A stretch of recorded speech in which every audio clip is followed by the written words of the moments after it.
আসসালামু আলাইকুম, সবাইকে চলে এলাম আরেকটি নতুন ভিডিও নিয়ে। আজকে আমি অনেক দিন পর একটা কেক মেকিং ভিডিও করে দেখাচ্ছি। আর এটা আমার কোনো বার্থডে কেক না, এটা হচ্ছে নর্মাল একটা জেব্রা কেক। আর সেটা আমি কিভাবে বানাচ্ছি সেটাও দেখে দিচ্ছি। প্রথমেই দিয়ে দিলাম 4টা ডিমের সাদা অংশ এবং 4টা ডিমের কুসুমটাকে আমি আলাদা করে নিয়েছি। 1 কাপের মতো চিনি আমি এটাকে একটু পর পর দিয়ে দিয়ে মিশাচ্ছি। যখনই আমার ডিমের ফোমটাতে একটু ফেনা তৈরি হয়েছে তখনই আমি চিনি দেওয়া স্টার্ট করেছি। আর চিনিটা কখনোই ধাপ করে একবারে দিয়ে দিবেন না। 1 কাপ চিনি আমি 5 থেকে 6 বারে আমি একটু একটু করে আমি অ্যাড করেছি আর একটু একটু করে বিট করেছি। আর বিট করতে করতে দেখতে পাচ্ছেন কি সুন্দর একটা ফোমে পরিণত হয়েছে। এই ফোমটা কিভাবে পারফেক্ট হয়েছে, এই যে আমি সংখ্যাটা লিখলাম, এই সংখ্যাটা ভেসে আছে।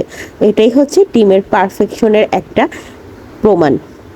তো আমি এখন 4টা ডিমের কুসুমটাও অ্যাড করে দিচ্ছি আর দিয়ে দিব 4 টেবিল চামচের মতো রান্নার যে রেগুলার সয়াবিন তেল, সেটা আপনারা কেউ চাইলে গলানো বাটার ঘিও ইউজ করতে পারেন। তো আজকে যেহেতু আমার এটা নর্মালি আমি একটা বাসার জন্যই বানিয়েছি, তো আমি আজকে তেল দিয়েই বানালাম। তা আমি এখানে 4 টেবিল চামচ তেল দিলাম, তা আবার একটু হালকা বিট করে নিয়েছি। বিটার স্পিডটা কিন্তু একদম একই ছিল। আর যখন আমি ডিমের ফোমটা বিট করছিলাম তখন ছিল 3-তে। এখন আমি দিয়ে দিচ্ছি 1/4 চা চামচের মতো লবণ, 1 চা চামচ বাটারস্কচ ইমালশন। যেহেতু আমার কাছে আজকে ভ্যানিলা এসেন্সটা ছিল না, তো আমি চিন্তা করলাম যে আজকে আমি বাটারস্কচ দিয়েই আমার জেব্রা কেকটা মেড করব। তো আমি এখানে সেই ইয়াটা দিয়ে দিলাম। দেওয়ার পর আমি এখানে 1 কাপের মতো ময়দাকে এটাকেও আমি ধাপে ধাপে একটু দিব আর একটু আলতো করে আমি মিক্স করছি। এটা যেহেতু স্পিডটা আমি বাড়িয়ে দিয়েছি, তো এটা দেখতে হয়তো বা আপনাদের কাছে মনে হচ্ছে যে আমি খুব জোরে জোরে নাড়ছি, আসলে তা না, খুব আলতোভাবেই নাড়তে হবে। আর নাড়াটাও ঠিক এভাবে যে একদম ক্লকওয়াইজ নাড়তে হবে, যে একভাবে আমি কিন্তু নাড়ছি, আমি কিন্তু এলো পাথারি নাড়ছি না। তো এখন দিয়ে দিচ্ছি 1 চা চামচের মতো ফস্টার ক্লার্কের বেকিং পাউডার।